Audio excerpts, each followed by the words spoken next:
प्रणाम सभी को, राम राम। खबर जो है अनंतनाग से आ रही है और अनंतनाग में बीजेपी के एक नेता के कब्जे से 25 मरले बिल्डिंग जो है छुड़वाई गई है। ये बीजेपी के नेता हैं सोफ़ी यूसुफ। सोफ़ी यूसुफ के पास थी ये बिल्डिंग। कब्ज़ा इसलिए बोल रहा हूँ क्योंकि अगर सरकार ने छुड़वाई है तो इसका मतलब कब्ज़ा ही किया होगा। 25 मरले पर ये बिल्डिंग बनी हुई थी और ये डबल स्टोरी बिल्डिंग थी और यहाँ पर इन्होंने कई सारी दुकानें, लगभग 20 से 25 दुकानें हैं जो आगे किराए पे दी हुई थी। इस पूरी बिल्डिंग को सीज़ कर दिया है सरकार ने और सरकार का ये कहना है कि ये जो है स्टेट लैंड पर बिल्डिंग बनी हुई है। हालांकि बाकी जगहों को तोड़ा जा रहा है, लेकिन बीजेपी के इस लीडर की जो बिल्डिंग है उसे फ़िलहाल सीज़ ही किया गया है, तोड़ा नहीं गया है। अब उसके पीछे सरकार का ये भी कहना है, जो हमें पता चला है अभी तक, वो ये पता चला है कि अंदर जो दुकानें हैं वो दुकानें आगे लोगों को किराए पे दी हुई हैं। अब लोगों का ये कहना था कि हमारा क्या कसूर है, हमारी अंदर दुकानें हैं। तो उस चीज़ को देखते हुए सरकार ने अब ये कहा है कि जो वो दुकानदार हैं जिन्होंने किराए पे दुकानें ली हैं वो रूरल डेवलपमेंट डिपार्टमेंट को जो है उसका किराया देंगे। लेकिन बड़ी खबर ये है कि इस बार सरकार के हाथ चढ़ गए बीजेपी के भी नेता, और बीजेपी के नेता सोफ़ी यूसुफ। अनंतनाग में इन्होंने 25 मरले पर एक 2 मंजिला बिल्डिंग बनाई हुई थी, उसे फ़िलहाल सील कर दिया गया है। और ये एक बड़ी खबर है, जहां पर स्टेट लैंड के ऊपर पीला पंजा चल रहा है, वहीं स्टेट लैंड के ऊपर एक 25 मरले पर बनी हुई बिल्डिंग जो बीजेपी नेता के पास थी उसे भी सील कर दिया गया है सरकार द्वारा।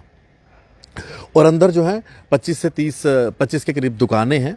उन दुकानों को देखते हुए और 25 परिवारों को देखते हुए सरकार ने ये कहा है कि इन दुकानों का किराया आगे जो है रूरल डेवलपमेंट डिपार्टमेंट को जाएगा, क्योंकि इस बिल्डिंग को जो है एक कॉम्प्लेक्स बनाया हुआ था, अंदर दुकानें जो है फर्दर किराए पे दी हुई थी।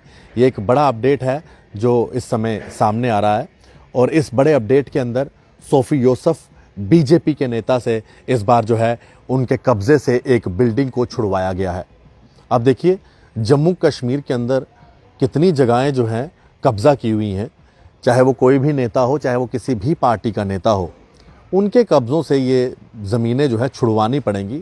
चाहे वो घास चढ़ाई ज़मीनें हो, चाहे वो स्टेट लैंड हो, चाहे उस ज़मीन को किसी भी जगह यूज़ किया जा रहा हो, उनको तो अब छुड़वाना पड़ेगा, चाहे वो कोई भी पार्टी हो, चाहे वो कोई भी लीडर हो। लेकिन हाँ, जो गरीब आदमी के पास 5 से 10 मरला या 8 मरला ज़मीन है, उसके लिए अब सरकार को एक प्लान बनाना चाहिए, जो अभी तक सिर्फ वर्बली ही चल रहा है। हालांकि किसी गरीब बंदे के ऊपर अभी तक कोई बुलडोज़र नहीं चला है, लेकिन चलना भी नहीं चाहिए। और गरीब लोगों की जो ज़मीन है उसे रजिस्टर्ड कर दिया जाए, चाहे वो हमारी मलिक मार्केट है, चाहे वो सुंजवा है, चाहे वो हमारा बठिंडी है, चाहे वो हमारा जम्मू कश्मीर का कोई भी इलाका है, कश्मीर का कोई इलाका है। अगर वो रजिस्टर्ड जगह नहीं है, इलीगल जगहें हैं, तो उसको रजिस्टर्ड करने का प्रोसेस अब गवर्नर साहब को शुरू करना चाहिए, ताकि गरीब लोगों को किसी तरह की जो है परेशानी ना आए। क्योंकि ये जो परेशानी का कारण गरीबों को पड़ता है वो बड़ा दुखदेही है।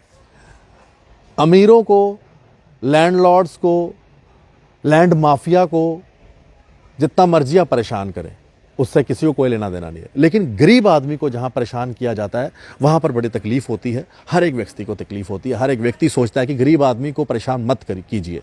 इसलिए जो इलाके अभी रेगुलराइज नहीं किए गए हैं, रजिस्टर नहीं किए गए हैं, उनको अब उनकी रजिस्ट्रेशन का काम सरकार को शुरू करना चाहिए, ताकि आपकी सरकार हो या आने वाली कोई भी सरकार हो, आपसी मतभेद जो हैं सरकारों के रहते हैं, लेकिन गरीब आदमी उसमें पिसना नहीं चाहिए। लेकिन बड़ी खबर यह है कि बीजेपी के नेता सोफ़ी यूसुफ के कब्जे से 25 मरले पर बनी हुई 2 मंजिला इमारत जो है सरकार ने छुड़वाई है और उसे फिलहाल अब सील कर दिया गया है। अंदर दुकानें हैं, इसलिए पीला पंजा नहीं चला, जो अभी तक पता चला है, और उन दुकानों का आगे किराया जो है रूरल डेवलपमेंट डिपार्टमेंट लेगी।